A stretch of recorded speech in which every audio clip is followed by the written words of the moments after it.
অনেকদিন পর নিজেকে নিয়ে কিছু কথা লিখলাম। ধ্বংসের দিকে তাকিয়ে মুচকি হাসি দেওয়া অদ্ভুত মানুষ আমি। হয়তো আমি পাগল, হয়তো অনুভূতির ভিতরে কোনো এক গভীর অতল দুঃখ বাসা বেঁধেছে।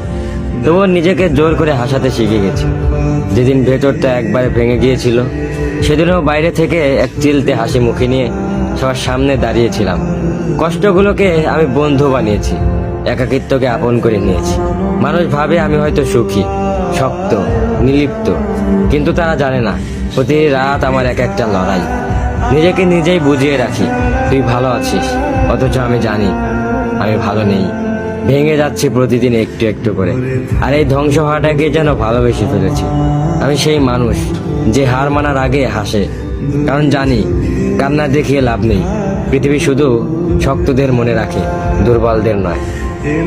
তাই আমি অদ্ভুত, আমি অনুভূতির আগুনে পুড়ে যাওয়া নীরব যোদ্ধা। আমার জীবন কোনো সুখের গল্প নয়, এটা নিঃশব্দ বিপ্লব, যেখানে হাসির আড়ালে লুকানো থাকে হাজারো না বলা কথা, ভাঙা স্বপ্ন, হারিয়ে যাওয়া আমি।